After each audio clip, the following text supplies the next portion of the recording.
Good afternoon, everyone, and welcome to Live at 4 on this breezy Tuesday. Yeah. Busy show coming up, but first, here's what's making news today. The search continues for a missing 13-year-old Wisconsin teenager. We'll have the latest on what officials are telling us. Floodwaters wash away a bridge in Texas, and the death toll from Hurricane Michael continues to rise. And a third of students at Madison College are skipping lunches because they can't afford them. What's being done to help? Okay, before we get to weather, first at 4, the search continues for a 13-year-old girl missing from northern Wisconsin. Barron County Sheriff's Office is holding a news conference right now. We will go to that as soon as that begins. There's various reports that a girl matching the description of Jamie Claus was seen at a gas station in Miami. Let's go to the news conference. It is not a credible tip. We continue to follow up on, like I said, over 200 tips. But due to social media and today's environment, if it does not come from this podium, again, I cannot stress that enough, it is not a credible tip. We have released no information, as you know, on specific details in this case. And so, as I mentioned, the FBI is here. Special Agent in Charge Tolomeo, along with Brian O'Keefe, will address you with the resources they have. Thank you, Sheriff. Again, I am Justin Tolomeo. I am the Special Agent in Charge of the FBI's Milwaukee Division, which covers the state of Wisconsin. Tolomeo. Thank you. The FBI is here to support the investigation and the community in the safe return of Jamie. We are providing a number of resources, which include investigative, technical, tactical, and intelligence, as well as agents from our child abduction rapid deployment team. The FBI, along with our law enforcement partners, is committed to finding Jamie quickly and ask for the public's help in making that happen. Thank you. I am Brian O'Keefe, the administrator from the Wisconsin Department of Justice, Division of Criminal Investigation. And on behalf of Attorney General Brad Schimmel and the entire Department of Justice family, we want to express our great concern and fellowship with the entire Barron County community and the safe return of Jamie. It's a big tragedy up in this area, and finding Jamie is a #1 priority for all of us right now. Besides the FBI and the Barron County Sheriff, we brought in a lot of resources from all over the state, some of the same capabilities of the FBI and some complementary. We're going to be in this for the long haul up here on the safe return and working with all of our law enforcement partners, including others that I know the sheriff has called upon from the region up here.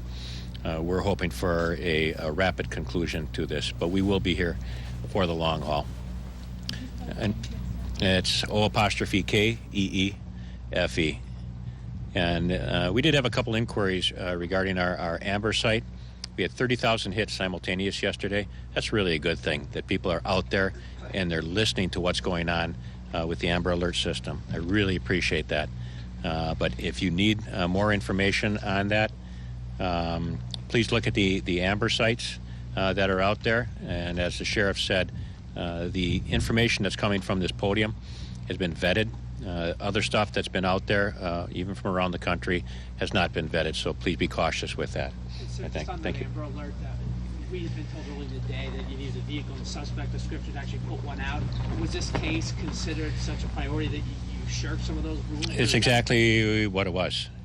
We put out whatever we could. We would like to have a whole lot more information, but in this case, given the violence at the scene and the disappearance of a 13-year-old girl, we were all in on getting this done. So that's why it was. Thank you. Hang on, we'll take questions at the end. Next, I would like to bring up our Barron Area School District Superintendent Diane Tremblay for a prepared statement. Hello. First, I would, Diane, D-I-A-N-E, Tremblay, T-R-E-M-B-L-A-Y. First, I would like to extend our sincere gratitude to everyone that has reached out to our school district to offer their heartfelt sympathies, care, expertise, and supports.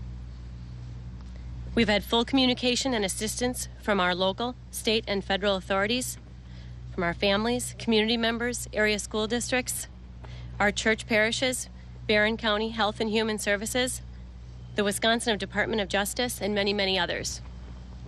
Rest assured, we will be in contact with all of you as needed. Our goal in the school district is the same as all of yours.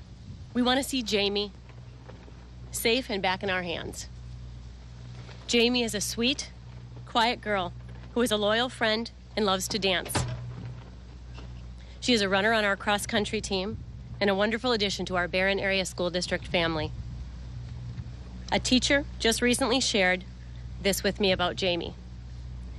Jamie wrote on one of her assignments, in response to the question, what would you do if you were given $1 million? She said, feed the hungry and give the rest to the poor. Now I would like to address a select few of the inquiries that have been consistently coming at us from the multitude of media folks that have been requesting comments from our school district. Question 1, what is the support like at our school? Our priority is safety and wellness of our students and staff. We have administrators and counselors all lined up and available to provide support to all that are in need. I would like again to thank everyone for reaching out to us. Number 2, how has our district been impacted from this news? I can tell you confidently that we are a close-knit family here in Barron. The true colors of that are showing right now, especially at this time. We have the needed supports in place and are resuming academic and extracurricular programming as usual. The last question that I'm going to address today is this. What expertise can you give our families who need help guiding their children through this difficult time? This is a simple question, but a very important one. Our advice is to continue doing what we do best in our school and our community. And that is to love them, listen to them, and please don't hesitate to reach out for help as needed. We are and always will be there to extend an extra hand when needed. You are watching a live news conference from Barron County, Wisconsin for the missing 13-year-old girl, Jamie Kloss, still missing after her parents were found murdered in their home. And no new updates on the investigation so far. The sheriff did not address a possible sighting of a black Ford Explorer in Miami. So still many questions. And we'll monitor that news conference, and if there is any news coming out of it, we will bring it to you live here on Live at 4. Let's head out to the backyard weather patio now. Dana Fulton, a breezy day out there today. A breezy day, and honestly, it feels a little nicer outside for us today. Not too chilly outside, a little breezy, as you can hear and see. And my hair's going all over the place. Plenty of sunshine, though. Looking at our Doppler track, no rain concerns for us yet again for central and southern Wisconsin. We'll stay nice and dry and clear. Looking up, barely even a cloud in the sky for us right now. Temperatures in the upper 50s, quite a jump from yesterday, about 57 in Madison, close to 60 though in Lone Rock. So in the last 24 hours, we've jumped almost 15 degrees in Madison and 16 in Lone Rock. So quite a jump. Again, though, that breeze now coming from the west-southwest, so a little warmer air moving on in.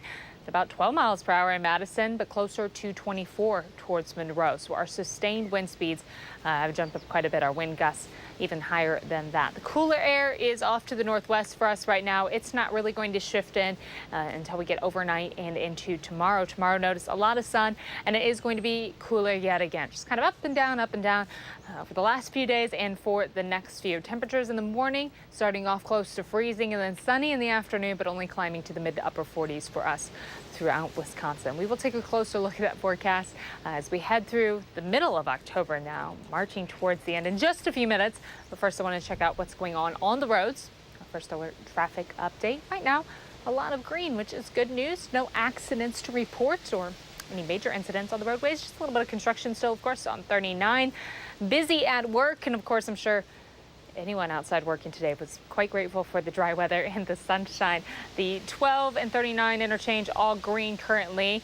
In any direction you may be heading. The Beltline, though, a little slower. Eastbound heading around John Nolan Drive, and then westbound just after Fish Hatchery Road, slowing down a little bit there. From Janesville, the Beltline will only take about 28 minutes. Middleton to Sauk City, closer to 17 in the downtown of Sun Prairie. Just about 15 minutes notice. All green there again. No major delays. Should be a smooth drive and a beautiful drive with the sunshine. We'll take a closer look at that forecast in just a few minutes. All right. Thank you, Dana. Cash bail of $35,000 has been set for the driver charged in a fatal crash over the weekend. The Dane County Sheriff's Office says Nicholas Hanley was drunk when he hit a car that was turning into a pumpkin patch. Officials have identified the man who was killed in the crash as Kenneth Sylvie of Sun Prairie. The 60-year-old died at the scene. A passenger in the car was airlifted to the hospital. Hanley was arrested on suspicion of homicide by intoxicated use of a motor vehicle and a fourth OWI offense. Secretary of State Mike Pompeo has arrived in Saudi Arabia for talks about the disappearance of Saudi journalist Jamal Khashoggi. Khashoggi was a frequent critic of Saudi Crown Prince Mohammed bin Salman, and CBS News has learned that may have led to his death. Angelica Alvarez has more from the White House. Vice President Mike Pence says the world deserves to know the truth about the disappearance of Saudi journalist Jamal Khashoggi. The president and I and our administration are going to continue to call for answers, to see that those responsible are held to account. CBS News has learned the Saudis are preparing a plan where they will say Khashoggi's death was the result of an interrogation gone wrong. And they're expected to admit the interrogation was approved by Saudi Crown Prince Mohammed bin Salman. Thank you for hosting me. Secretary of State Mike Pompeo arrived in Saudi Arabia Tuesday for meetings with the Crown Prince and King Salman. Pompeo and the King then called President Trump, who tweeted, "Just spoke with the Crown Prince of Saudi Arabia, who totally denied any knowledge of what took place in their Turkish consulate. He has already started and will rapidly expand a full and complete investigation into the matter. Answers will be forthcoming shortly." Some in Washington are demanding the king remove Mohammed bin Salman as Crown Prince because of his role in Khashoggi's disappearance. Unless somebody can show me something different, I believe that this was orchestrated at the highest levels of the government, and he's the one pulling the strings right now. Saudi Arabia is finally cooperating with investigators. They allowed a Turkish forensic team into the Saudi consulate, where Khashoggi was last seen alive 2 weeks ago. Investigators are also searching the Saudi consul's residence in Istanbul, but only after he returned home to Saudi Arabia. Angelica Alvarez for WISC News 3. And Secretary of State Pompeo will travel to Turkey tomorrow for meetings there. The death toll from Hurricane Michael has been updated to 29. Officials say 16 people died in Florida, doubling the number of deaths. The state officials say 12 of those deaths occurred in Bay County. That's a seaside county, which took a direct hit from the storm. This is newly released drone video shot over Mexico Beach, Florida. People who live along the Colorado River in central Texas have been told to evacuate as the area deals with major flooding. Fast-moving water washed away a bridge in Kingsland, Texas this morning as heavy rains caused the river to swell. The high floodwaters swept boats, jet skis, and other debris down the river. Emergency crews are helping people evacuate, and in some cases, helicopters are needed to get residents out. We have people that are trapped in certain islands that we just can't get to because you can see behind me the water's moving so quickly, and plus the debris. We just can't put boats in that kind of water. In nearby Marble Falls, massive amounts of water from the Colorado River poured over the Starkey Dam. Officials closed the bridge over the Colorado River, and shelters are being set up for residents displaced by the flooding. Well, Governor Scott Walker is offering only a few new details of how he'd pay for a plan to fund public schools. He's doing that as a coalition of women are announcing their support for his Democratic opponent. Political reporter Jessica Arp has the latest on the race. Jess. Well, yeah, this week it seems like a race to roll out proposals. We're asking questions today, though, about how some of those plans will work. Governor Scott Walker stopping today in Janesville at Prent Corporation, that's a plastics manufacturer, while in Madison, a coalition of women announced their support for State Superintendent Tony Evers. Walker touted plans he announced this week to cover 2/3 of the funding for public schools. Evers had previously announced plans to do the same thing. We asked Walker how he intended to pay for that in his next budget. Good fiscal management, a strong economy, and positive reforms. The real difference between Tony Evers and I in schools is not in funding. I'm talking about 2/3 as well. The difference is he wants to undo our reforms. Tony will be a true education governor for Wisconsin. He's dedicated his career to improving our schools and making sure that every child has access to a great public education. As a parent, I know how critically important that is to me, and that's something that's important to families all around our state. Evers' plan to fund schools, he told News 3 in a previous interview, would hold the line on taxes as well, but it would allow schools to raise revenue limits. We know from polling that education is a key issue for voters in this election. In the last Marquette poll, 57% of voters said they would rather increase school spending than cut property taxes. That means we can really expect to hear a lot more about these plans and hopefully some more details about how they work in the coming weeks. 3 weeks from tonight. Today. That's right. And we'll hopefully hear some more on Friday night when the first gubernatorial debate is as well. Of which you're taking part. That's right. All right, thanks, Jess. Thanks, Jess. Some upbeat earnings reports were just what traders needed on Wall Street. The Dow Industrials gained 547 points, closing at 25,798. The NASDAQ Composite Index added 214. The S&P 500 was up 58. Well, more than 1/3 of Madison College students say they've skipped meals because they don't have enough money to buy food. Today, student leaders are bringing food resources to them, creating a resource fair on campus to make sure that students know what help is available. Amanda Quintana is in the newsroom with details on the initiative. Amanda? Yes, well, a survey given out by the Madison College Student Senate last fall found 37% of students are food insecure, meaning they don't have access to nutritious food. Leaders say today's resource fair is just the beginning of an effort to help those students. Just as the survey was being given out last fall, 2 UW-Madison students were trying to find a way to help those who don't know where their next meal is coming from. They got a Wisconsin Idea Fellowship grant and other funding, now contributing that $7,000 to the initiative at Madison College. If you're hungry in class, you're not going to be able to focus on what the teacher's telling you, the lesson that's trying to be taught. You're going to be thinking, oh, I'd really like an apple or a sandwich right now.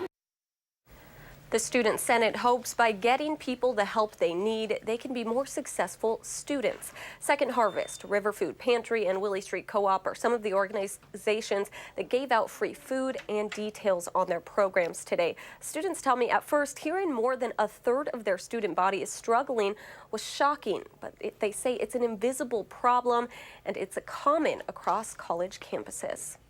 That is shocking. 1/3 of the students. Yeah. All right, Amanda, thank you for that report. And food is our theme as Live at 4 continues. When we come back, we're in the thick of the tailgating season, and Angie Horkin from the Wisconsin Beef Council is here. She has some great recipes your group will gobble up. That's when Live at 4 continues.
Well, fall, of course, is tailgating time in Wisconsin. Angie Horkin from the Wisconsin Beef Council is here with some hearty recipes. Hi, Angie. Take your crock pot along to the tailgate. Right. So if you don't want to grill, As it gets colder and colder. we do slow cooker recipes. So yeah, these are kind of slow cooker recipes. I have a hot beef dip, and then sweet onion and pepper beef sandwiches with au jus. So this one I did all day on low. So I started with 2 sweet onions and just kind of made them into big wedges, peeled them, wedged them, put them in the bottom, then topped it with 3 pounds of chuck roast, cut up. cubed up, or stew meat, or round steak cut up, whatever you like, and then top that with 2 peppers, sliced. And like then a green pepper or red pepper? I used red peppers, okay. So sweet peppers. And then add in 1 cup of beef broth, a little bit of tomato paste, some soy sauce, and garlic. Like a lot of garlic. It smells so good. It does 6 smell cloves good. of garlic. And then, so put that in, set it, forget it, let it go all day on low, or like 5-6 hours on high, and then take them out, top them with cheese, put them in the broiler if you like. I already broiled the buns. But yeah, super easy. And then, set it to warm and let your guests, your tailgaters, make their own sandwiches. That Good looks idea. delicious. Yeah, All right. so We need those chips and dip to go with that. right, so just a really simple hot beef dip. I mean, this is kind of a new recipe that came out from the checkoff, but people make this all the time. So just 1 pound of lean ground beef, and then 1 jar of like your con queso, so your white cheese dip, and then salsa. So mix that all together. And I used mild salsa because the con queso usually is a medium. Yeah, that can so get a it's little not spicy. too spicy. And then you make it in a skillet. So brown your ground beef. And I start with lean ground beef, so I had no drippings, but if you just want to use ground chuck, ground beef, whatever, that's fine. Drain off your drippings, then add in your Here, I'll take that. Okay. Add in your grab a ginseng, chip here. and then your salsa, and then heat that through, and then transfer, if you like, to a little dip crock pot, slow cooker, and it's perfect. How is it? And it's nice, warm, hearty. That is So good. if it is a little chilly when we're tailgating, Brewers, Packer game, Badger game, yeah, take your slow cooker if you can, or do it at home. So super easy recipes. That's a great idea because then it can cook all day It and then can. people can serve themselves. Right, and so once you get to your party, your tailgate, you don't have to do any more work. Yeah. Everything is good. Open the bag of chips, set it out, slice your hoagie rolls, and it's good to go. And then of course we do have a lot of great grilling recipes that are perfect for tailgating if you're still feeling adventurous and want to grill steaks or burgers. Beeftips.com is our website. Click on As Seen on TV for these recipes. And then we've got recipe collections, so you can go to Crockpot collection, or appetizer collection, or grilling collection, so it's all there too. So you can peruse and We grilled steaks at noon for tailgating. We so did, yeah. You've been feeding us well here today. I know, it's a good day. And I'm going to hear tailgating, by the way. Oh, yeah. Yeah, your son's playing tonight, isn't he? All right, we'll get you out of here. No time to tailgate. All right, go to the website for all these recipes. Ange, thank you. You Thank are you, Angie. welcome. Good to see you. Happy You too. tailgating. Have a great fall. We'll be right back.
Take a look at this. Watch the left side of your screen if you dare. Oh, look at that. A perfectly placed spider on the windshield gave Texas police an early Halloween scare. It was captured on a police officer's dash cam while he was making a traffic stop. A clerk who was reviewing the video spotted the creepy cameo. Just in time for Halloween. Yes. Perfect. Yeah. It is Tuesday, October 16th. It is National Boss Day. Isn't every day Boss Day? Every day is Boss Day. It's also National Face Your Fears Day. Now, Susan and I aren't really afraid of anything. Spiders? No. No, I'm not really afraid of spiders. I'm terrified of heights, as you know. Yes, heights. What else? You said you have a lot of fears. What else? What's the list? Well, do you really want it? Dana and I are here to help you. Right. All right, I'll keep you posted. And it is Noah Webster's birthday, making today National Dictionary Day. Webster produced his first dictionary in 1806. The two shortest words in the dictionary are A and I. Those are words? Sure, I. You, me, I. I think it counts. Yeah. I mean, I guess it counts. I'm not going to argue with the dictionary. Our producer's greatest fear is going over in our time limit, so. Got to move it on. All right. Gotta move. Forecast coming up next. We have sunshine and cooler weather. Staying with us. All right, thanks.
Quite a lovely fall day for us. Again, no precip concerns outside, just sunshine. Our Doppler track's been pretty mellow throughout the entire state today. Staying fairly dry, no rain concerns, not really any cloud concerns either as we head overnight. We're sitting close to 57 right now in Madison, very close to average, 60 in Lone Rock and 59 in Janesville, wherever you're at. Should be a fairly pleasant evening for you, especially with that sunshine factored in.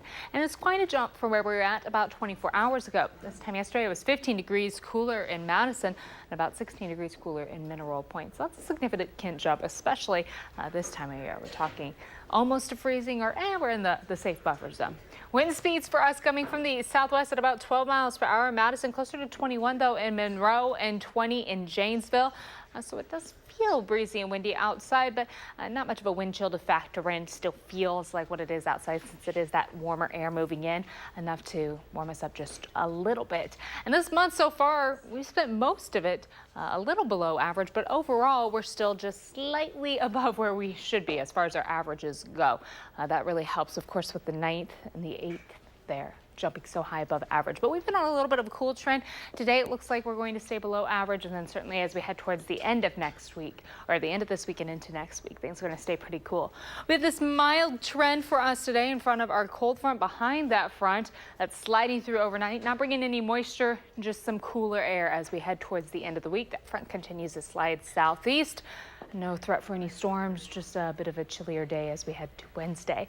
Temperatures overnight will fall quite a bit, again with a mostly clear sky, landing close to freezing to start off our Wednesday. Wednesday will be a day with sunshine again, but we're looking at being in the mid to upper 40s for afternoon highs rather than the upper 50s. Our wind direction shifts as well, heading into Wednesday from the northwest, so it's that cooler air shifting in rather than the southwest, which is what we're dealing with right now.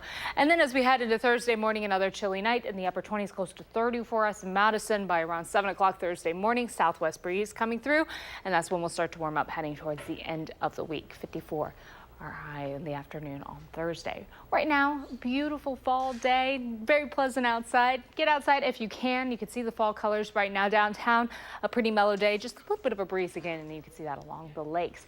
Temperature-wise, 57 our high. We should be close to 59 for our average, so just slightly below average. Nowhere near the record. Sunset not until 6:13, so you have plenty of time to get outside and enjoy the weather. Mostly clear tonight, but chilly yet again. Overnight lows in the low 30s. Tomorrow we're looking at a high of about 47 with lots of sun, but it is going to be a little bit of a drop for us tomorrow as opposed to being again in the upper 50s. We warm steadily towards the weekend. That warming trend just slowly happening. We stay fairly breezy, and then we have our next chance for some showers coming in overnight Friday and for Saturday. Really favoring more Friday afternoon and then into the evening. Overnight lows won't drop as much because of the cloud coverage, but once that rain gets through, a cold front along with it pushes through, and we head through the weekend. Another very chilly weekend for us. Temperatures will be back in the 40s for afternoon highs, and then through the week, playing on sunshine again, and the temperatures steadily warm right back on up. So a little bit of a roller coaster for us, I would say. Up and down, and round and round we go. Staying breezy for the next few days, though, even as temperatures move around just a little bit. But relatively mild. I mean, this is the time of the year when we can sort of fall off a cliff. And it looks pretty fall good. and not come back up. No, things are looking okay right now, yes. And a big homecoming weekend on campus. There's a parade Friday night and the game Saturday morning, and that's when it might rain. That's when it might rain for us. So again, Friday night, maybe have your umbrella handy or a little Badgers poncho, and you'll be good to go. Okay. All right, Dana, thank you. Yeah, thanks, Dana. Still to come at 4, do you want to cook like a celebrity chef? Well, it turns out you don't need to buy their cookware. Consumer Reports gets down to the nuts and bolts of pots and pans when Live at 4 continues.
live look at downtown Madison, Wisconsin. Trees are turning. Get out and enjoy the fall weather. Buying cookware branded by a celebrity won't make you a better chef or a TV star, but it might be an improvement over cooking on old, warped, and worn-out pots and pans. Leah Linscheid looks at how Consumer Reports tested cookware sets from celebrity names like Rachel Ray to popular brands All-Clad, Cuisinart, and Le Creuset, and more. Browning pancakes to check for cooking evenness, simmering sauce, and sautéing potatoes. These are just a few of the checks Consumer Reports runs to see how well cookware performs. Recent testers looked at several sets, from celebrities like Rachel Ray and the Pioneer Woman to familiar brands like All-Clad and Cuisinart. The sets come in a variety of materials, from aluminum, coated cast iron, and stainless. Testers also looked at nonstick coated pans. This egg release test checks how non-stick a pan really is. Testers are looking for the egg to slide off easily and leave nothing behind. They even scrub coated pans 2,000 times with steel wool to see how durable the non-sticking coating is. So which sets do best in Consumer Reports tests? Non-stick cookware tends to do really well in our testing because it releases food easily and it's easy to clean up. Cuisinart's Green Gourmet Hard Set for $250 seared the non-stick competition and earned top ratings. But you need more than non-stick for a well-rounded cookware collection. There are definitely times you want uncoated cookware like stainless steel or cast iron, especially if you're searing food. You can't really get non-stick cookware hot, but you can sear in cast iron or stainless steel. Because cookware sets can be costly. For example, the top-rated uncoated All-Clad cookware set costs $600. Consumer Reports also tested some fry pans separately and suggests buying pots and pans individually.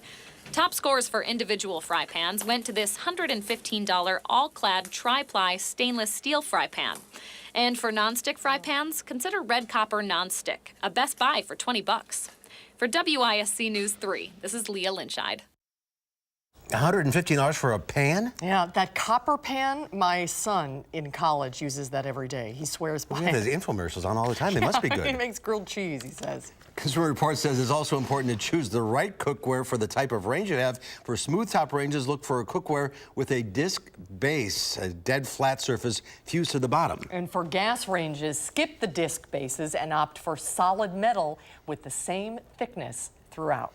Good advice, I guess, if you have a lot of money. When we come back, a local woman recovers from a devastating UTV accident. It almost ended her dreams of playing college basketball, but Natalie Staples beat the odds. Her inspiring story when Live at 4 continues.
Traffic-wise, still a lot of good news, almost as clear as the sky right now. A lot of green for us, still seeing, of course, all the construction.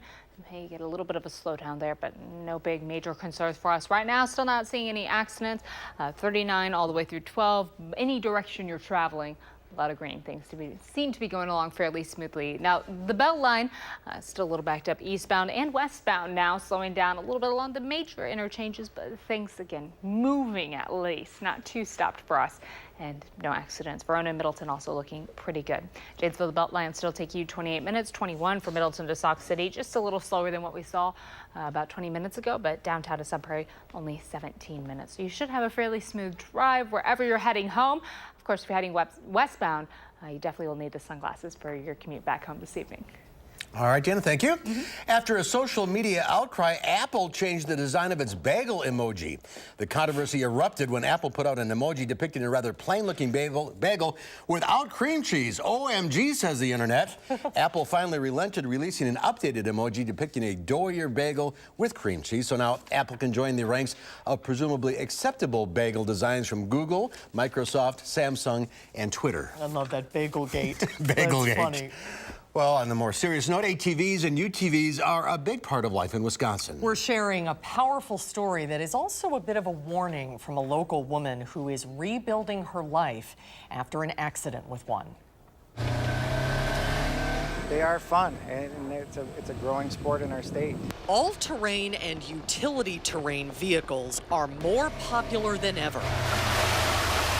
But DNR Warden Pete McCormick says these powerful machines are often underestimated. Any unit like this, they're not deemed slow-moving vehicles or farm vehicles for that matter, because they are capable of high speeds, 50 miles an hour, or even 25 miles an hour is enough to cause a severe accident.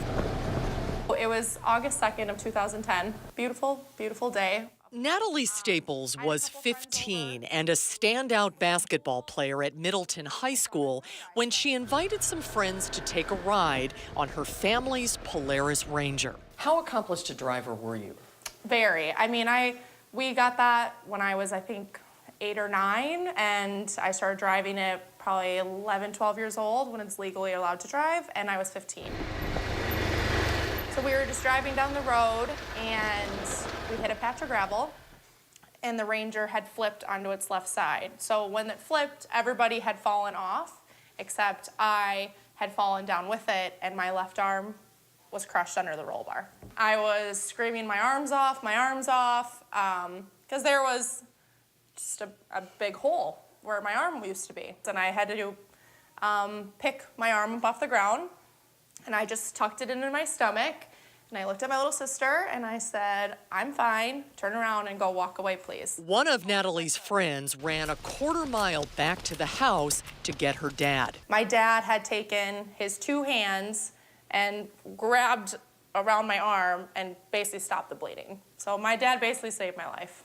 Natalie was taken by MedFlight to UW Hospital for a 15-hour surgery that first night.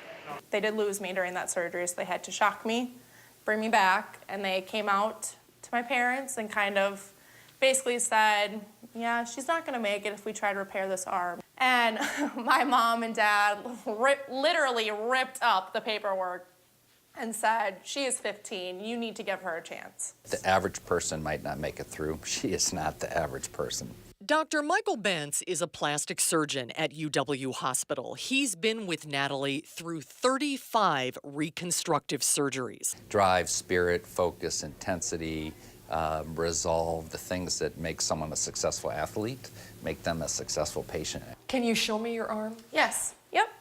So this is the only piece of skin that was left from the accident.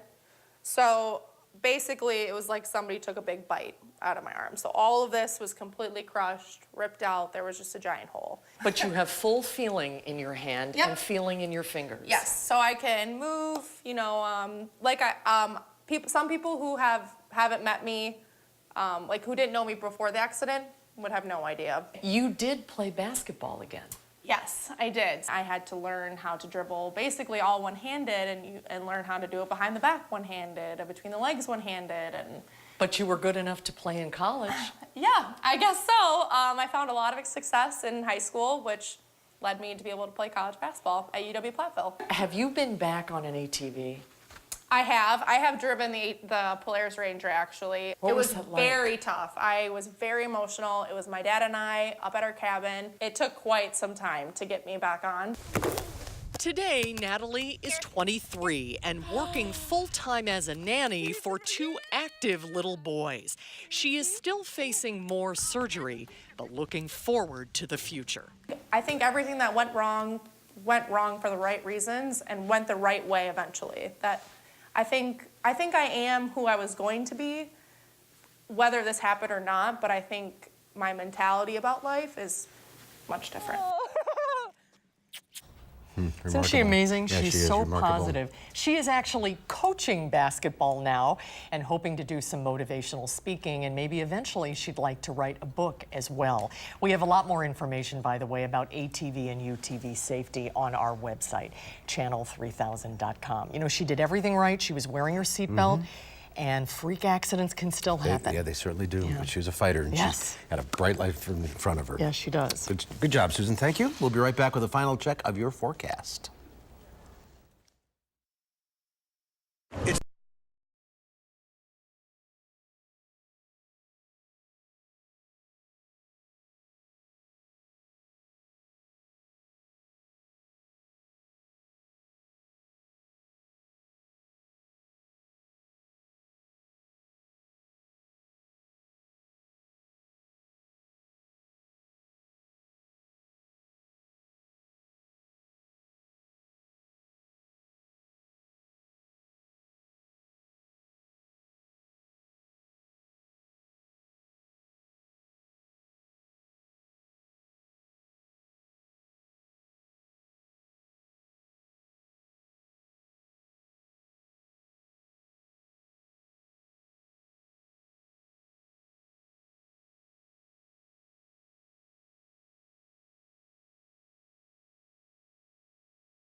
Now this is autumn in Wisconsin. Absolutely. We have the color, we have the sunshine, we have the cooler weather.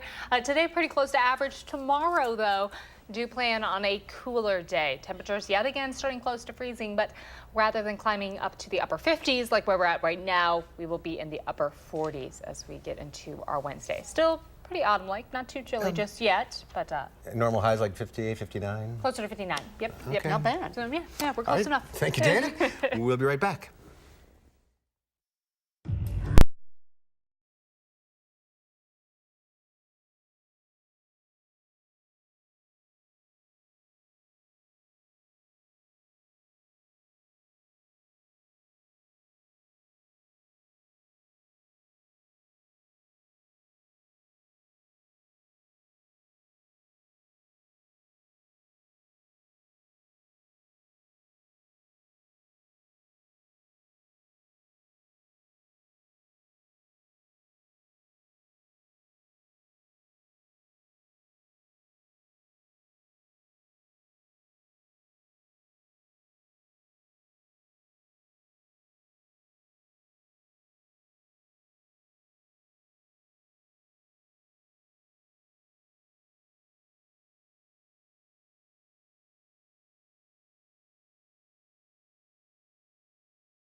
In today's Final Touch, it's hard enough to carve the perfect jack-o'-lantern. Try it underwater. With their favorite marine creatures in mind, a creative group of scuba divers